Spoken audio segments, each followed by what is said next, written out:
Hey guys, I wanted to do a video about Naruto, so let's go into this video. So I put some notes down. Naruto is a really cool kid.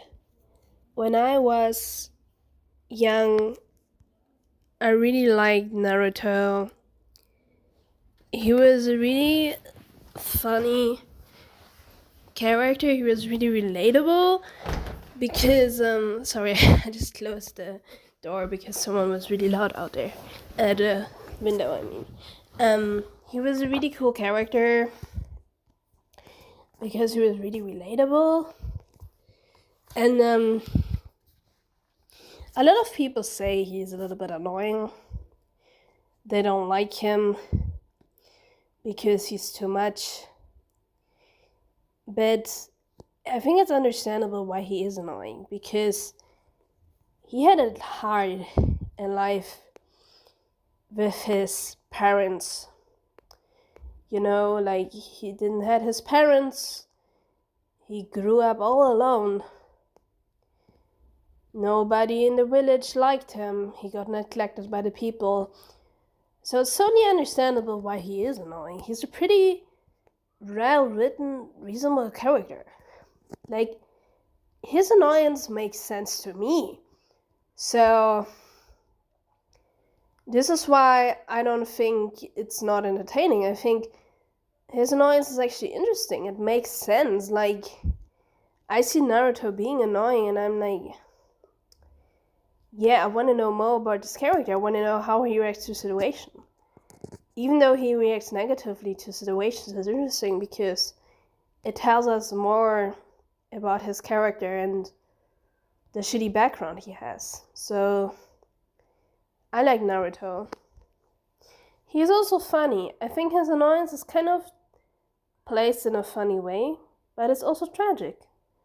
And I really like that. He is also an underdog. That's really interesting. You can never get enough stories about the underdog. Because if you were an underdog yourself, it's really relatable. And it's really interesting to see someone who's not really part of society. How does this person survive in society? An underdog has always an interesting story to tell because their situation is kind of unique. They don't live the life of everybody else. They're not fit in society, so they may have thoughts you as a viewer never thought about before. And then what makes the underdog so interesting.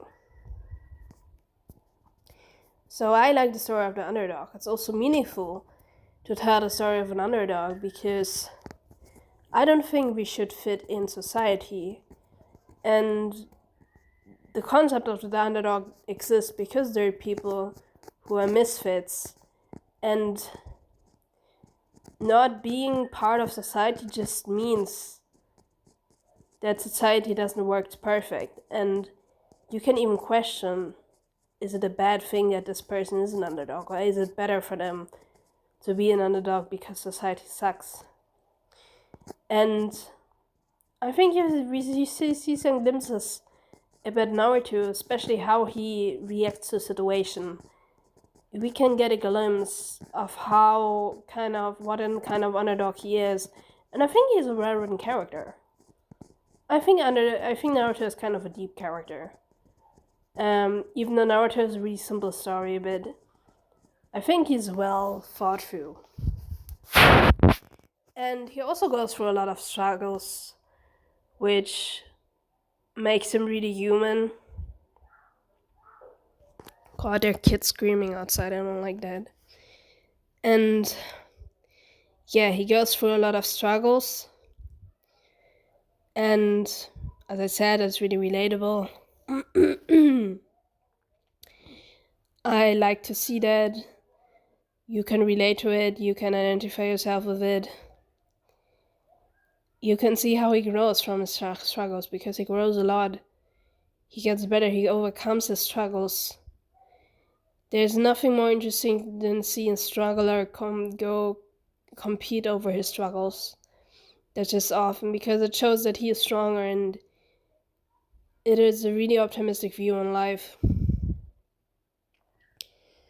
So that was a small video about Naruto. That I like Naruto. That he's a cool kid.